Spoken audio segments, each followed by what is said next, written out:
Are the Chiefs shopping for a wide receiver? They might be, but the real question is, will they or won't they? And that's what we're going to get to the bottom of next here on the KC Sports Authority podcast. Hey, what's good, y'all? It's your boy JD6 here with my man. Shout out to KC Sports Authority. Make sure y'all go check that podcast out, man. You heard the man.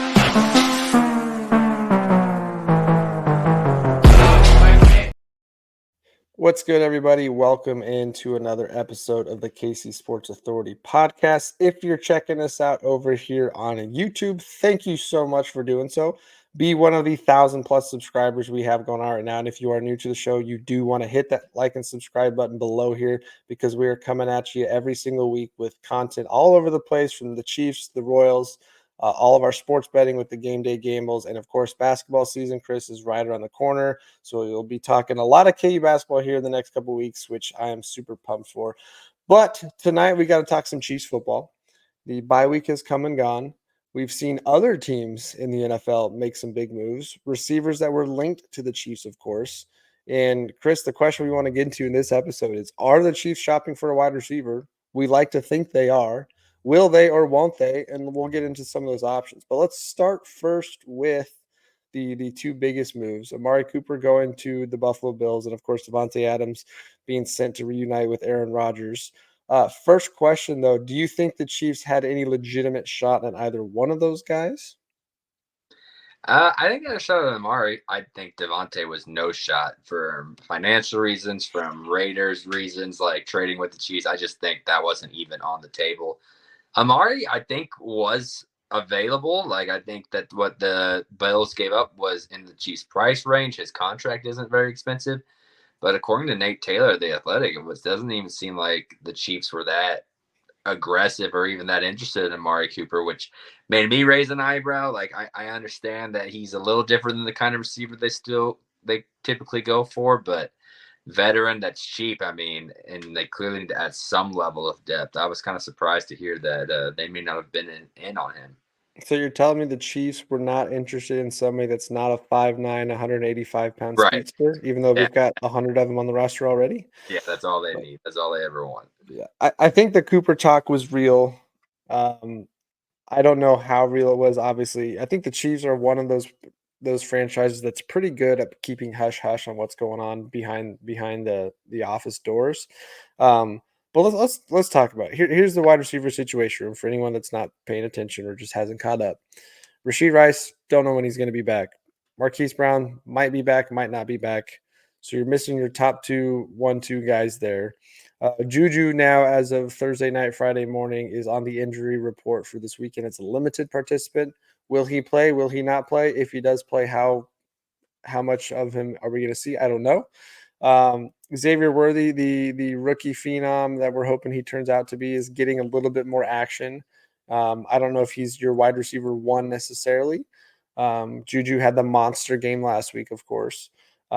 You've got Mr. Reliable Justin Watson still out there catching passes, only one at a time, it seems like. Didn't get much involved last week. You've, of course, got McCole Hardman, who really hasn't been involved that much yet outside of a few jet sweeps. And then, of course, Sky Moore, the draft pick from a couple years ago, who has only been in to block on run plays. And we see more of that. Teams are going to know the Chiefs are running before anything happens because he's not running any routes. I guess real quick on Sky Moore, are you shocked he wasn't dropped or traded during the bye week? I thought they would get rid of him during that stretch. Not during the bye week. I'm surprised he made the roster and made it through like the first few weeks. But no, you just went over the receiver. Yeah, they were in no position to be able to get rid of him. So by the bye week, no. Earlier in the season, I was pretty surprised, but I think it's going to work out because at least it has a body that understands the playbook. Sure. Executing the playbook is a different story, but understanding it, I mean, he's better than, I guess, I don't know. And supposedly there's been some talk that he's a good chemistry locker room guy, and that's fine, but the guy's been on the active roster for every game, and he's the 2 times or 3 times the ball has gone his way, it's been a drop. Yeah. So why is he on the roster? I couldn't tell you. So in addition to him, you got five receivers on the active roster right now, and that is considering Juju might or might not play this weekend. Of course, we can sit here and talk about the guys on the practice squad, mainly Justin Ross and Nico Remigio. And then, of course, there's trade options and there's free agent options. So Before we get into some of those options, I guess let me ask you this: is will they or won't they make a wide receiver move before the deadline? I think they have to make a move. Now, the degree of that move is yet to be determined, but you can't if you include Nico and Justin Ross, like those seven that we've been naming cannot be your only options. Like you're a worthy injury away. Like I mean, even this Juju, if he doesn't play, like that feels like a big loss. Like you're one injury to one of those three guys from completely being depleted. So they got to bring in someone. Again, I don't know who, but you would think that some move on some level has to be made. And again, we're gonna talk about some names, but if you had to put the percent likelihood right now that it's an outside trade or free agent, or so that's one option. Option two is they just bump from practice squad and roll with the guys they have. What do you think is the more likely scenario? I mean, I think both happen. I really do. Like, I think at some point, it just the guy that you have, like McColl's never made it through a season. You don't expect Xavier Worthy to make it through in a season with his body type. Juju can't make it through a season. So, like, I don't think they're going to be bringing in two or three guys from the free agency or trade market. So I think both are going to happen. So I taking the easy way out of your question, but they're going to Do need both. both. Yeah. Yeah, and when we talked about at the beginning of the year of the Justin Ross versus Nico debate, I think at this point, if you look at roster need, I think I would give the edge to Justin Ross because of the type of wide receiver he can be. But we've also seen that 2 years in, he still can't figure out the landscape of the playbook in the sense of where to line up and how to line up appropriately. So if you can't throw him out there for your 4 minute offense or 2 minute offense, then he's not going to get a lot of run time, which is why you still see a guy like Sky Moore who can't catch the football, but he can at least line up and run the correct play. And then Nico, of course, I think you've got enough guys that do what he does on special teams that there's not really space for him. So here's the tough part of this conversation for the Chiefs. They don't have a lot of cap space. They don't have a lot of cash. They're sitting about 5-ish million in cap space. So any move they do, you have to keep that in mind because there's still other positions they could potentially look at to add to this roster throughout the year. Charles Omeni, who's going to be back in a few weeks. We don't know what he looks like this weekend. We'll see. King Felix get his first legit shot as the starter, and if maybe things don't go well there, maybe they start thinking, all right, we need another outside pass rusher to add. So there's not a lot of money to go around to make some of these moves happen, which is why some of the moves that have been talked about to me, I just don't see how it's possible. So that's one thing to consider. That being said, let's talk about some potential guys. I have gone through every single roster and looked at every single contract I can think of, and there's not a lot that are needle movers, but also cost effective. So let's start with the obvious main ones out there that have been talked about the most last 2 weeks: the Deontay Johnsons, the Darius Slaytons, the DeAndre Hopkins. Let's start there. I like Deontay Johnson. I think he'd be a great fit, possession receiver. I think he could fill the Rashid Rice role quite well. He's got a heftier-ish contract. He would take almost all that $5 million you have left. He's in a situation right now where he's actually playing well, playing better under the veteran Andy Dalton. But the Panthers, I don't think they have any sort of vision of what their future is right now. So he could be a guy they could easily look to move while he still has some trade value. I like that. DeAndre Hopkins, we've had that talk in Kansas City for what feels like 6 seasons now. Aging, but still reliable, still dependable. He's got a heftier contract as well. About that 4 to 6 million of the cap hit would still remain on a team that doesn't look like they're going anywhere, that has 4 wide receivers that have been on the trade block for the last 6 weeks. Basically, everybody that plays wide receiver for the Titans is available, according to most everyone. I don't know about the Titans. They haven't said that yet, but DeAndre Hopkins, I think the Chiefs fans would still absolutely love. And of course, Darius Slayton up in New York, another guy that situation wise, I wouldn't mind Darius Slayton. I know that he's one you said you're starting to warm up to. I don't know if the Giants moving on from him really make a ton of sense because Malik Neighbors has been out. It's the Wandale Robinson show, and they have nobody else. So, do you want to take away another wide receiver and throw somebody else out there? I don't know. So let's start with those three. Thoughts on those three, and if you could be the one making that decision, who's the guy you would pick out of that bunch? Yeah, first off, I think all three are good options. So, like, I would be ecstatic to wake up one morning and see that any one of those three had been traded to the Chiefs. depending on what they gave up for. But I think they're all good options. But for me, surprisingly, I think it was yesterday, maybe 2 days ago, I said that I was warming up to Darius Slayton. I texted you that. I think that's who I want the most. I just think he fits the best. I mean, with Kafka too, I think he'd be because Kafka's the OC You would there. think a lot of the playbook, not the playbook similar, but the terminology The might be similar. Yeah. terminology, the familiar, I think a lot of that's there. He's in the lowest. He's the least known, so the expectations and kind of all that other stuff that comes with it would be the lowest. But sometimes really it makes it easier coming into a new situation. If you're DeAndre Hopkins, you're the big name that everyone knows. If you're Deontay Johnson, he's a little bit of a head case. There's a reason he's not in Pittsburgh anymore. There's a reason he's in Carolina, and it's because he's kind of like a slightly better Kadarius Toney. They're not exact perfect comps, but they both had some injury issues. They both had some drop issues. They both had some character issues. So in that sense, he scares me a little bit, even though I get where you're coming from. His skill set might be the best of the three for the Chiefs offense. Some of those other red flags worry me a little bit to where I think Slayton might be the cheapest while also giving you maybe the most bang for your buck at the receiver position. Yeah, at this point now, Slayton would cost about 3 million, which is still again most of that cap space there. But a guy that's been around, he's still an under 30 wide receiver. He's 27, but he's got 5 years of experience, and he's again in a situation where he has a quarterback that can't really throw him the ball that much. So yeah, I think early on, I wasn't that excited about Slayton. I was very much on, man, if we're calling the Giants, give me Wandale Robinson. I don't think they're moving on from Robinson because that combo of him and Neighbors is great. But I do think Slayton makes a lot more sense now because if they do move him, you would think that part of that move is with the intention of actually using their second round wide receiver pick last year in Jalen Hyatt, who was on a lot of the Chiefs mock drafts. And they haven't really done anything with him this year. He's kind of been the third, fourth, fifth option. So, there's also been talk of, do we just go and try and trade for a guy like that? That's the reclamation project, the other team's Sky Moore of sorts. So I don't mind Slayton there at all. Again, if I had my pick, I think I'd still like Deontay Johnson, but how about DeAndre Hopkins? This Right. guy has been super reliable. He hasn't been that injured the last couple of years for a wide receiver 30 and older. I think the biggest question, though, is would Veach want to invest assets in a 30 plus wide receiver at 4.5 to 5 million the rest of the season? We know the production's there, but he's probably smart enough as a unique veteran wide receiver to figure out the playbook and connect quick. And we've seen his name linked to the Chiefs for so many years now that it just seems like it makes a lot of sense. Yeah, I just don't know. He would really have to ask and beg for it. Which he's not. He said somebody asked him again in press conference today, and he said, "I'm perfectly happy here," because which is the last thing you say before you get traded.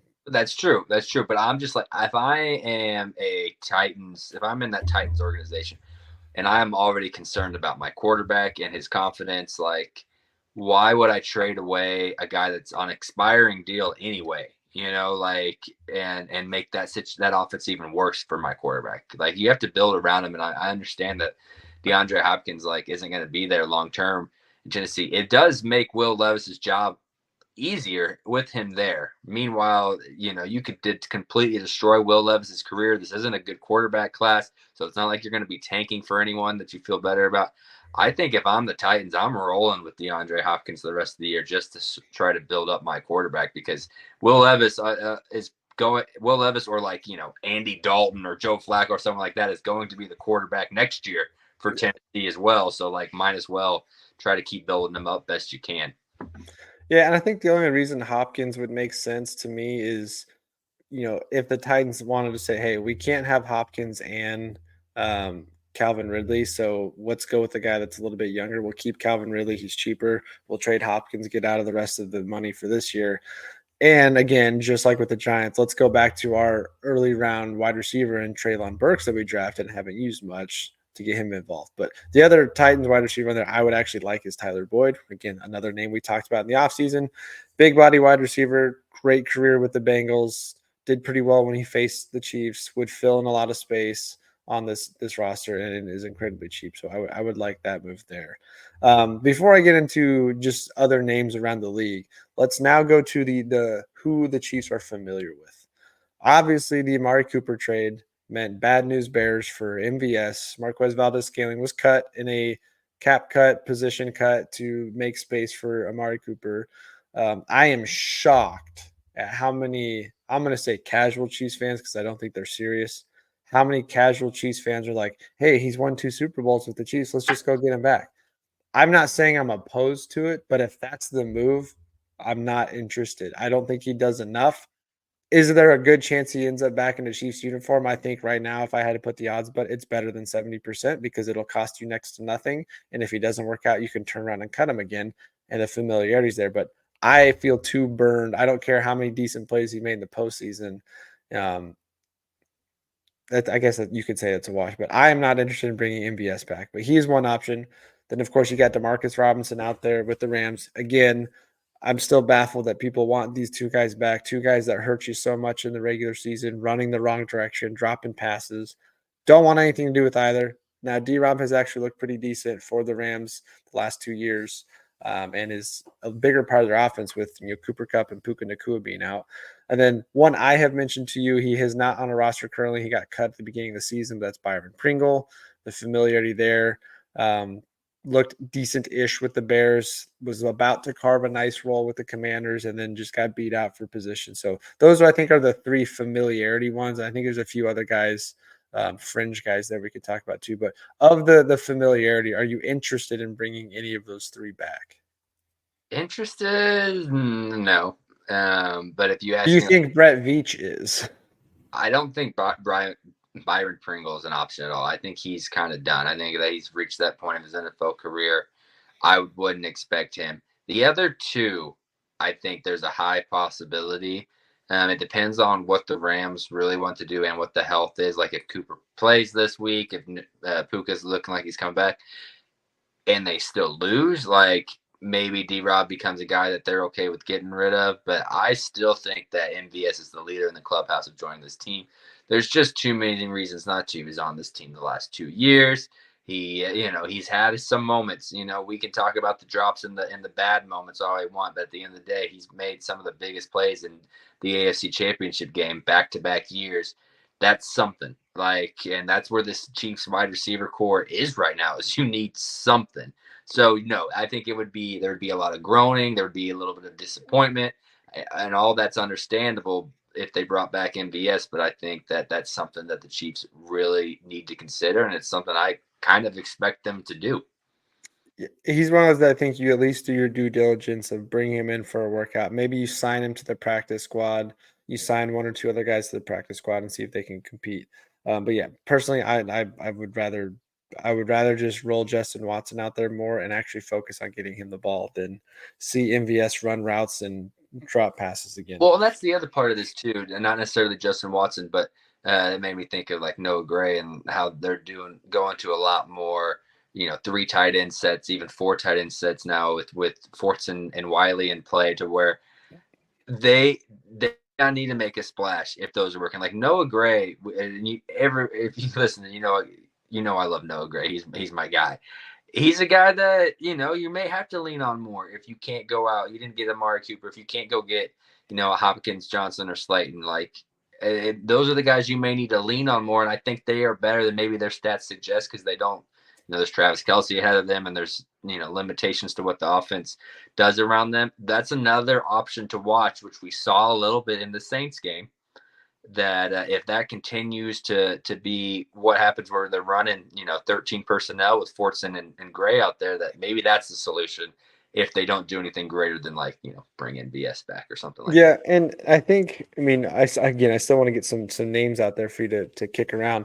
But I think what I think is going to happen, they're going to go get a receiver, but it's not going to be like one with high expectations. It's, hey, can you come in? Can you run these specific routes? Can you play this specific role in the offense and just man it for a while? I think what we saw last week was, and I think some of it was just the way the defense was playing. Obviously, Travis Kelce and Juju looked like 2 years ago, the 2 of them. finding the open space. Juju knows how to find open space in zone. He knows how to find open space when the man covers their cross and they have to switch and call. Travis Kelce obviously knows how to do all that too. I think you're onto something there with that. Maybe Andy Reid just gets more creative with how he lines up and adjusts his play calling.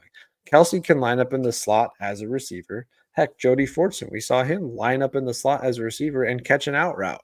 Mm-hmm. I liked seeing the heavy personnel. It gives you a lot of options, especially when Kareem Hunt's getting you 5 to 7 yards a carry. And again, we'll assume Isaiah Pacheco's back healthy soon too. Hopefully, that the same kind of thing would happen. So you get in those heavy personnels. Now you have to look across the defense. And go, well, how are you going to line up? We've got 4 tight ends on the field. We've got 4 guys that are 240 pounds or bigger. Who are you lining up against us? Someone's got to be the odd man out. Kelsey gets a lightweight cornerback. Noah Gray gets a corner. He's able to find position on the inside. And yeah, I think you could drum up enough offense over a couple weeks to get it done. You could have your one-off game where Xavier Worthy has a big game. Juju's the next big guy. Maybe McCole Hardman gets a little bit of a run this weekend, or maybe Justin Watson gets a few more targets. So I think they could piece together enough, especially with the way the run game's going. But it still leaves you a little worried that if the defense is really honed in, who's going to go out there and make a play? You'd like it to be Xavier Worthy, and I think the Chiefs have said that he looks a little bit better than they had anticipated at this point in the season, considering how he's lost the 2 guys above him. So he's kind of forced into this bigger role. So I think that'll help too. But I still think we need to add a piece. So I've got a bunch of names, but are there, outside of the guys we talked about, are there any realistic options out there that you think actually would make sense fit wise and be worth kicking the tires on? I know you're about to name, so I don't want to take anyone off your list, but not really. I think for the most part, the names we've talked about are the options that we're going to see up to the trade deadline, which I think is November 5th or 6th. November 5th, I think. Yeah, coming up in less than 3 weeks. Right. So let's start first then with a potentially disgruntled wide receiver because his quarterback called him out for running the wrong route, and then they immediately trade for one of the 5 best wide receivers in the league, and that's Mike Williams over the Jets. Now slides down the depth chart just a little bit more. Thoughts on Mike Williams? We've talked about him in the offseason as he'd be a nice big body down the field weapon, but he's a guy that's super injury prone, hasn't had that 1,000-yard season in what feels like almost 7 years now, but a big body target. If this was Madden, sign me up. I like Mike a lot. Like, he's, again, big body, deep threat. When do the Chiefs use that, though? Like, they don't. And we screamed for that for years, and it just has never happened. Don't do it. So I'm at the point now, like, why give up an asset for it? It hasn't derailed them from winning Super Bowls and being a productive team. So clearly it's something that they, philosophically don't feel like they need. I tend to trust that. So I don't think Mike Williams is on my radar, even though I personally like that kind of player a lot and think it could be he could help some other teams. I think he can move for sure. I just don't think it's going to be to the Chiefs. So let's go to another veteran wide receiver on a team that has another wide receiver target we've talked about, but now this guy, as he gets back from injury, might be falling down the depth chart, and that is Adam Thielen, another receiver that I think you and I talked about either this last offseason or the offseason before as a not a wide receiver one, but a consistent guy that you thought could also be a good red zone threat. Injuries have derailed the second half of last year and the first half of this year for him, but he's coming back from the hamstring injury. Should be really cheap. Heck, he might even be a cap casualty here soon. And the Panthers might just go, hey, you're in the twilight of your career. We'll cut you. Go find a team. Thoughts on Adam Thielen? Does he do anything for you? Yeah, he does. I think he's a good guy to bring in. It's all about health with him. If he's healthy and can play, then sure. See if he's available. See what the Panthers are willing to give up. I'm not quite familiar with his contract situation, but I think that he'd be really. I think it would make the Chiefs look like Duke basketball out there. You put Carson Steele in the backfield. You put Noah Gray and Travis Kelce, and then Justin Watson, Adam Thielen. You got your Duke basketball starting 5 with all the white guys out there. But you know what? I think it could work. Yeah, I like Thielen again. I think he's a Mr. Reliable. He to me different wide receiver, and I don't think this guy's an option this year, maybe in the last offseason, but he's to me like a Tyler Lockett, that veteran that's not necessarily, a huge, Thielen's a bigger wide receiver than Lockett, but a guy that even with injury concerns, he's just so reliable. And if you need to go get, 4 or 5 catches a game from him, you can find a way to get him out there. So yeah, Thielen would be one I'd be interested in. I think he'd cost about $3 million if I'm not mistaken, unless he becomes a cap casualty. But all right, let's go to a couple teams that are in positions to acquire draft picks to get better in the future. I want to start with the New England Patriots. Now, yes, I do realize they are now starting their rookie quarterback, and why would you want to take away any weapon from a rookie quarterback? But in all honesty, the Patriots really aren't going to do much this year, and they might be 2 or 3 years away. There's been a lot of talk that, hey, Gerard Mayo may not even make it to a full second year, depending on how the season goes. So I'm looking up and down their roster. I think they have a bunch of guys. Nothing that really, really excites you. Kendrick Bourne has had his moments. So I think that would be interesting. KJ Osborne was one we talked about in the offseason as a 4th or 5th option would be interesting because he'd be relatively cheap. Tyquan Thornton's probably got the higher upside, a little bit younger. And then, of course, they drafted Jalen Polk. But anybody out of that group that would get you feeling anything? No, not in the slice. I mean, I guess like you said, like Kendrick Bourne maybe, but I don't think he's going to be moved on from anytime soon. Okay, then we will move along. Another team I was going to look at, which really doesn't help a lot now. No, I'm going to go ahead and skip them because they've got too many injury concerns. Likelihood of a divisional opponent making a trade with the Chiefs. I think 0. I think that's something that you can look across the entire AFC that makes this tough, that makes even DeAndre Hopkins a little tougher. Not necessarily that the Titans are direct rivals because, they're not going to probably be competing this year, but still, you just see an AFC team, and I think there's a little bit of a sickness of man, we do not want to help them out in any way. True. And I think that's, again, part of the problem as I'm going through these. I'm thinking, man, are these teams really going to make a trade with the Chiefs? I just don't Probably know. not. Now, a team that probably could because they are going nowhere fast either because they are strapped with contract situations. They just traded one receiver and they only have 4 on the active roster. But could you look at the Browns and maybe get them interested in moving on from Judy or Elijah Moore? Another guy that was linked to the Chiefs a lot last year. He hasn't done a ton this year. Elijah Moore, maybe. He kind of fits. He kind of fits what they like to do. Judy,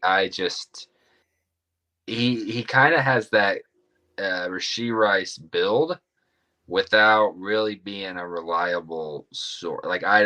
He's got the contract too. They just gave him a 4-year deal. He's also a little bit of a head case, which I know is just normal for wide receiver, just comes with the territory. But I don't know if the Chiefs can even take on the contract or want to take on the contract for a guy that really doesn't have the productivity that you would expect from the 12th overall pick 3 or 4 years ago. Yeah. I think I agree with you. But yeah, the Browns need to keep moving guys because they just got to figure out how to get out of Deshaun Watson's contract, which is you gotta pay somebody a lot to get that. But anyway, another team, contending team that as their season has progressed, they've had some of their wide receiver room shake up a little bit, and their third target is now becoming really solid. And that's Tim Patrick. Not saying he's the target for the Chiefs, but one that was linked to us. But now I'm looking at them and I'm going, all right, they've got Donovan Peoples-Jones on their practice squad. If the Chiefs wanted him, they could go get him any day. So maybe the Chiefs don't want him. But a guy, again, that was looked at last year in Cleveland or the year and a half before that in Cleveland, that third option is a guy that could really be a deep threat. He would cost you nothing. But then on the active roster, their 4th or 5th wide receiver now is Allen Robinson, another veteran wide receiver that has been linked to the Chiefs several times the last few years, would cost next to nothing. Would the Lions look to do business with the Chiefs in that scenario, being that they might see them in the Super Bowl? I don't know. But another guy that, at least for the Lions, I don't think is having that much of an impact in the on-field production with Tim Patrick being above him now, and then they've got a rookie wide receiver and a Khalif Raymond that's been a lot more involved as of late. Yeah, see, I think a lot of these kind of moves are only really going to become a possibility if MVS gets picked up by somebody else. Honestly, because all these, you're giving up an asset of some sort. Maybe not in the sense of Peoples Jones, who's on the practice squad, but you understand, like you're giving up something for most of these guys who've never been in this system and don't have a super high upside. It's just a complete depth pick. Why not bring MVS back? So like I get where you're going with these guys because like Does it feel like we just end up we're gonna spend this full half hour here just to say that MVS is the most logical move that probably happens? he's the most logical. He's the least fun, but he's the most logical, and like that sucks, and that doesn't create good content. No. but Not like unless we want to sit here and look at previous film of him and then say, well, the playoffs though. The right, playoffs. right, like again, Deontay Johnson or DeAndre Hopkins is the two that really move the needle and get people excited, and that all we'll be talking about. That's why we keep talking about it because they are possibilities. Like the possibility is higher than I'm leading on, but it's still not the most likely, which is really Chiefs. We get excited for the Chiefs every year doing something, and what do? They bring in Carlos Dunlap, they bring in Terrell Suggs, they bring in some old guy at the end of their career that some of them have previous experience on the Chiefs, some of them are just looking for a ring, and like they help on some level, but they really don't get you overly excited. Yeah, there really hasn't been that guy. I would say Terrell Suggs maybe the most of their midseason acquisitions that's had that much of an impact. I mean, I remember when we were excited that Le'Veon Bell was coming here, 2 seasons too And late, but didn't Juju even suit up for the Super Bowl. Juju has already, and I mean he doesn't really count as a mid-season, but he's already crushed anything I expected from someone that they brought in at the buzzer. Yeah.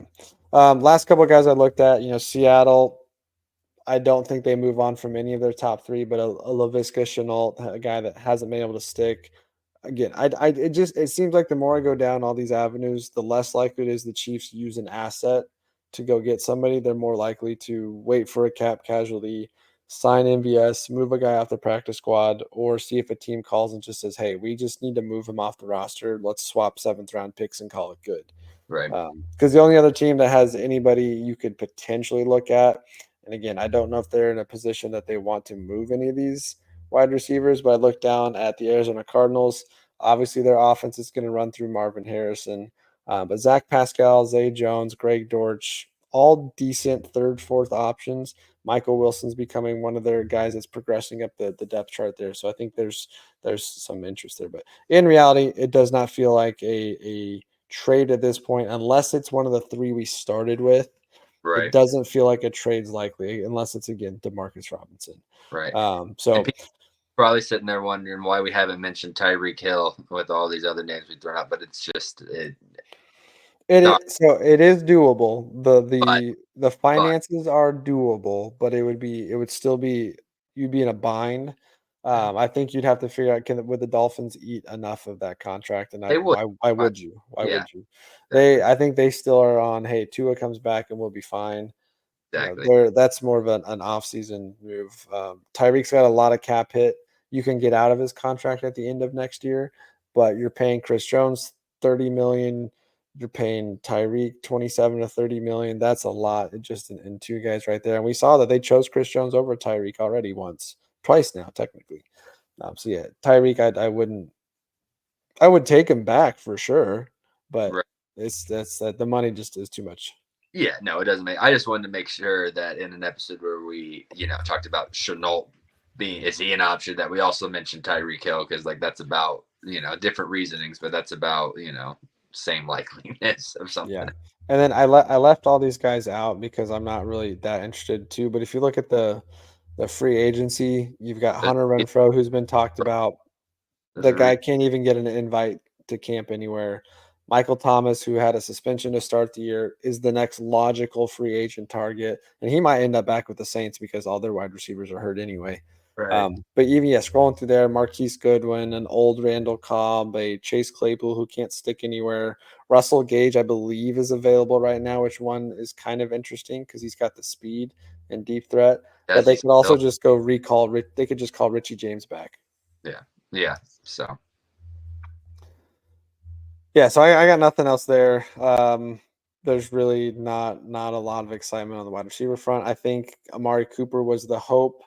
I think in a long shot scenario, you were like, man, would Vegas be stupid enough to trade Devontae our way? Great. It's not going to happen. Yeah. So for me, it's down to Deontay Johnson, DeAndre Hopkins, Darius Slayton. Of the trade scenarios, it does feel like Darius Slayton's the most likely because it makes the most sense money wise, situation wise, fit wise, and then MVS as a free agent signing, or again Justin Ross getting bumped up. So that's really all I have left on this. Any other thoughts on this wide receiver room as a whole as we go down the next couple of weeks, waiting to see how long it takes for Rashee Rice to come back, and the hope that Marquise Brown can actually suit up in a Chiefs uniform before his contract ends. Yeah, Rice isn't even on my radar anymore. Like, I mean, the earliest he would come back is the Super Bowl, and there's a lot of work to do to even get to that point. So now I'm super worried about Rice at this point. Hollywood Brown, it would be awesome if he could come back like week 15, get a couple weeks, even just a little bit to run out there. Don't know the likelihood of that yet, but something to keep an eye on. Otherwise, like, it's nice to be a 5-0 team and really worried about like wide receiver 4, is mostly what we're talking about, unless they do go get someone big. But it's Yeah. just Well, not. and again, I think the Chiefs have proven that in their system, you don't need a true wide receiver one. We have not had a true wide receiver one since Tyreek Hill, and they've managed to figure it out with Juju. They've managed to figure out with Rashee Rice for half the season last year. Heck, we got all the way to the Super Bowl with one of the worst wide receiver groups we've probably ever seen with the Chiefs in recent history. And the guys that struggled did everything we need to. McCole Hardman freaking came back and caught a touchdown to win the Super Bowl. So yeah, I think will they be fine in reality? Probably. I trust Brett Veach. I trust Andy Reid to figure it out. And again, the other parts of this offense and the defense playing as well as they are, I think can hide enough there that you can let Xavier Worthy continuously catch up. You can have a Justin Watson game. You can have a Noah Gray game. You can have a McCole Hardman game, and just each game target something different, because these guys, not that they're interchangeable, but I think Andy Reid's offense is so dynamic enough that he can go, all right, we're going to target this part of the field today. Who can get us in that part of the field? So they can manage to get by. But yeah, if Juju does have a more legitimate injury and is missing a couple weeks, I would have a little bit more cause for concern. Right. But I guess we'll find out more the next day or so. But yeah, that'll wrap it up on this one. Will they or won't they make a move? I think we're all wondering that, waiting around. All the Chiefs insiders think a move's happening. You got to feel like it might be Darius Slayton over the next week or so. So maybe we get some news. And of course, we'll talk some more about that. But not a lot of Chiefs content on our front. There's just so much you guys can get everywhere else that we're going to start diving into the stuff that isn't talked about as much. So we got a lot of fun Royal stuff coming up over the off season. A lot of KU basketball stuff coming up, and we're going to keep writing into our sports betting. So make sure you are subscribed to the podcast if you're watching over here on YouTube. If you're listening on the go on Spotify, leave us a 5-star review. We'd appreciate that. Give us a follow over there as well. And of course, you can hit us up on all of our social media channels at KCSA Pod, tweeting out different game day gamble plays we have throughout the week, different clips, highlights, things like that. But yeah, that'll wrap it up for this one. He's Chris for Tenpenny. I'm Keegan Russell. We appreciate you guys, and we will catch you in the next episode.